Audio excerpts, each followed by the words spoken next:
Welcome back to Super Sentai Review, episode number 234. We're here reviewing the last two episodes of Abaranger. Yep. Despite the fact that they think that the main villain's gone, the Asuka's like, yeah, maybe I was basically over here on Earth for a while. And then the episode has it where, like, everything's peaceful. There was recital, like, oh yeah, today's my recital. And then a portal opens in the sky, and here comes the invasion garden. The main villain's base operations, which, of course, the main villain, who is basically a spirit, possessing it to attack the city. His plan is this. Use those spaceships that basically popped up in the first two episodes and episodes 30 and 32 to blanket the planet and turn to a wasteland. Just like Dino Earth. Beginning the 200 Days of Darkness. 200 days is basically about 6 months. Kind of. So, they summon all their mech, they try battling the invasion garden, and of course Asuka, got punched because he's going to sacrifice himself. They come with the ingenious idea of this. Using their Zords to distract, basically, the invasion garden, so Asuka can save his wife. At first, he's stopped by vines. Yes, vines. They're looking up, basically. Abaranger basically knocks him out, he goes through. And we see him where he slices, he goes through like the grunts. Excuse me. Then he ends up in the famous strategy room that the villains use. Now, here's a fun fact about this. This is the first time since Live Man I've seen where a Soul Ranger has broken into the base operations and actually made it to the strategy room. The last Ranger who did this was Live Red. Yep, though in the previous series they did break into base operations, the five main Hurricaners, the Hurricaners and the Gal Rangers, basically the five Rangers of the series. Yeah, they broke in thanks to using basically the Hawk Zord and basically flew in. And Asuka basically the fortress happened to come there, and of course he's trapped, and then they're confronted by a version of the Armor of Darkness. Now, it was destroyed in episode 40. This is basically the main villain's embodiment of it, where it's like the pinkish thing on it. Now, in case you're curious though, did Zeltrak assume this form in Dino Thunder? He did. He most certainly did. So that part they basically brought over. So,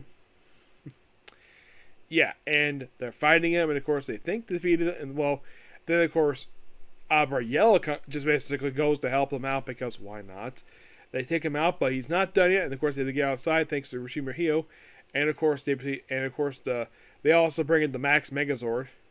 I know it's called something else. It's called the Max Megazord, where basically they bring in to basically battle the invasion fortress, the invasion guard, and of course, the armor is eventually destroyed thanks to, using the famous Dino Guts of basically everybody there, and eventually the embodiment of the Armor of Darkness is definitely destroyed here, and this will be the last time the Armor of Darkness be kind of seen.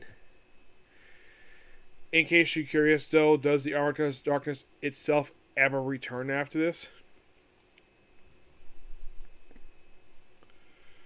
Like, does it pop up in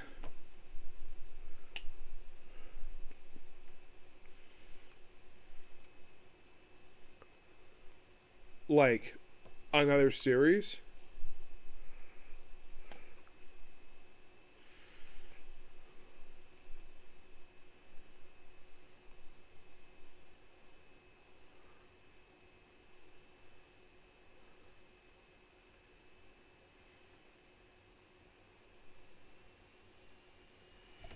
So, yeah, it does not come back after this. Nope. It is fully destroyed. Yep, they did make a copy of this in another movie for a series I'll get to in the future.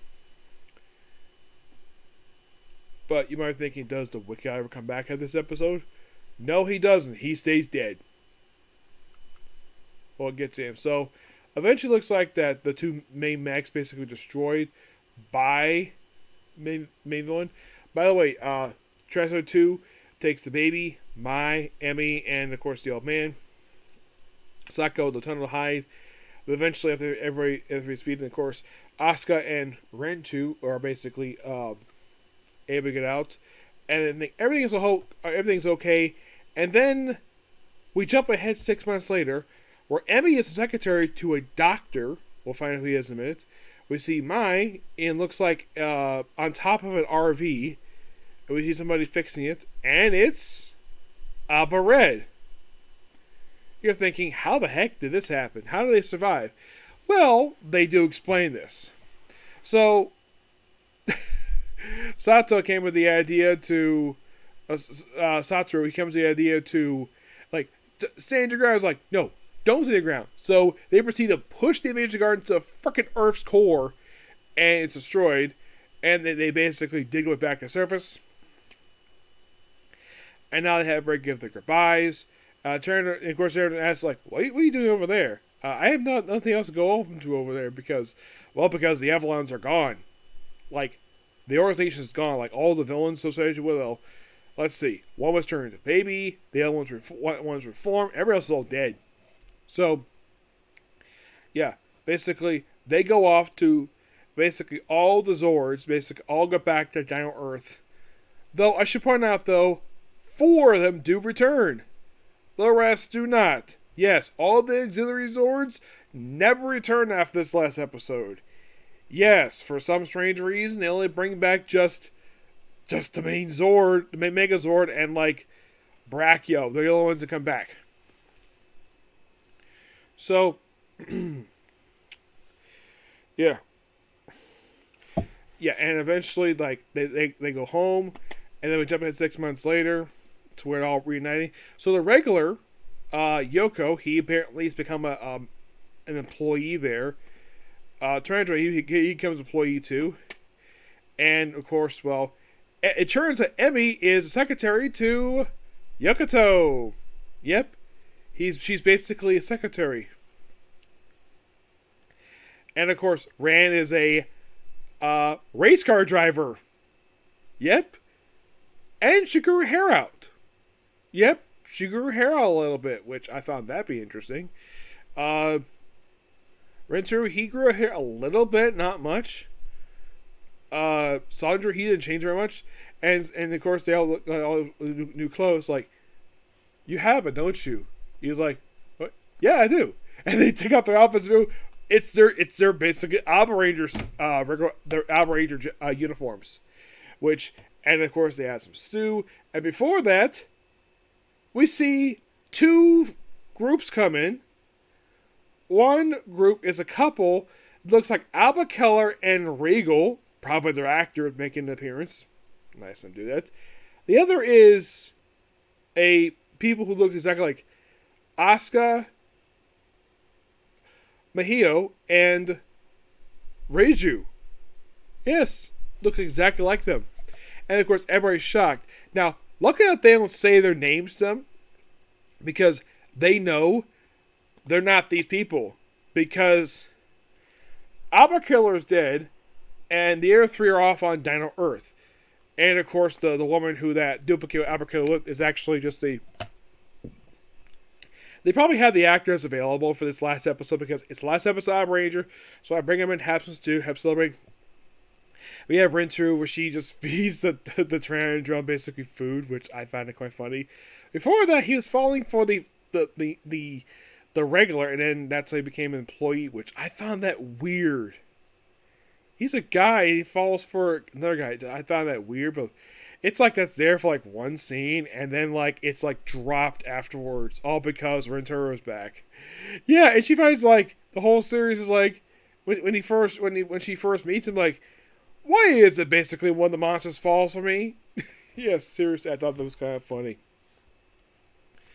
But love these 2 episodes. I gotta admit, unlike the first 3 of this endgame, it didn't feel anything was tacked on per se. Not really. I at least got handled the fact. Now, the last 2 episodes felt like that they were just writing as but they see their pants and make changes. Now, I'm sure in the case of these last couple episodes, my guess is these probably were a little bit pre-planning, but not much. But at least gotta admit, it's a great finale. Now, of course, Abaranger is an amazing series, and apparently when I review the series, I get a lot of reviews. And since I'm now finished with Abaranger, it's officially all done. Well, my final thoughts on Abaranger. This series is a lot of fun to watch. It is nice the fact I get a chance to watch a show that was, well, I originally watched the Power Rangers version of this first. Yes, believe it or not, this Dino Thunder was the second show I watched. Like, I didn't miss a single. Unlike in the case, and both shows have something in common. In the case of Ninja Storm and Dino Thunder, yes, they were Disney era shows. I did not miss a single episode for these two. In the case of Ninja Storm, I missed the finale episodes. It was the same thing with. In the case of Dino Thunder, I managed to watch part 1 of the finale, and then I get to next week, and basically, apparently, I wasn't able to watch it. I missed it, and it was long afterwards. We got Dish Network. Yeah, we got Dish Network. We had it for years. We got Dish Network, and luckily enough, it aired on Disney XD, so I was able to basically record it. SPD, and I didn't miss a single episode of the show, except one. I missed one episode, and that was Wormhole. I missed that one, but I did not miss any other episode of the show. As a matter of fact, that was the first one I watched the finale for. And speaking of SPD, the very next Sentai I'm going to get into next will be Bakuryū. Yes, this one is next. I have been looking forward to discuss this one. Purely because, basically, I love SPD. It's an amazing show. By far, I think a lot of people can agree with this. Probably what like, here's the thing. The first 3 shows are, Ninja Storm was pretty decent what it was. The only thing some people will nowadays look back at with this one is that the one thing that's a negative for the show is all the extreme, all the dirt bike stuff. And in the case of Dino Thunder, there's a couple minor things that some people don't like nowadays about it. 1, we have to have a carbon copy of our broken skull.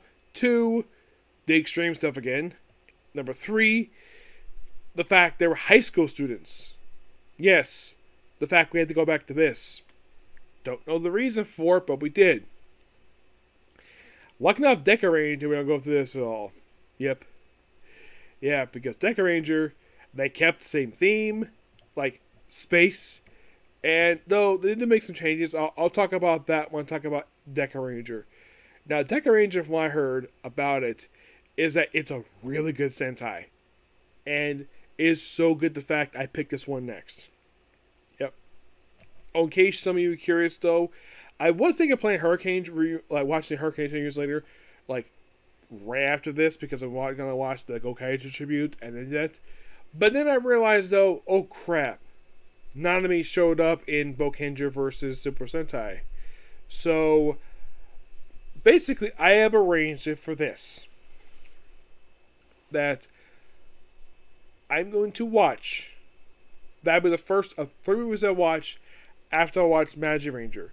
The other 2 being the 10th anniversary of Hurricanes and the 10th anniversary of SPD. Well, Bakuryū. I'm going to do both those anniversary films, and then whatever Sentai I'm doing next afterwards, basically, that'll be the next thing I'll watch when I get to it. But Bakuryū. Oh boy. I know I'm not going to start watching it tomorrow, because I have the DVD. I bought it from Amazon. I'm like, and here's the weird thing about this. This was the most recent thing Shout Factory released.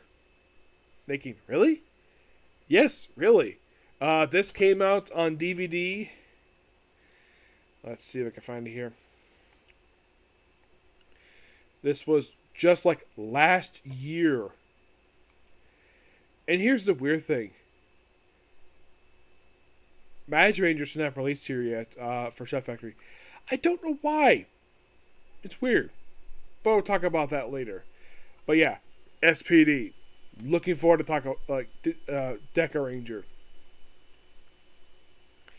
Oh yeah, and like in the case of Abaranger, it's also 50 episodes. Yep. So yes, that's pretty much a particular view. I was thinking the case close, but I'm thinking, nah, I'll probably have to do it tomorrow. So please be sure to like, comment, subscribe, turn notifications, and do not hit the dislike button. So see you tomorrow for Sentai and 2 animes. Okay, next video. Bye.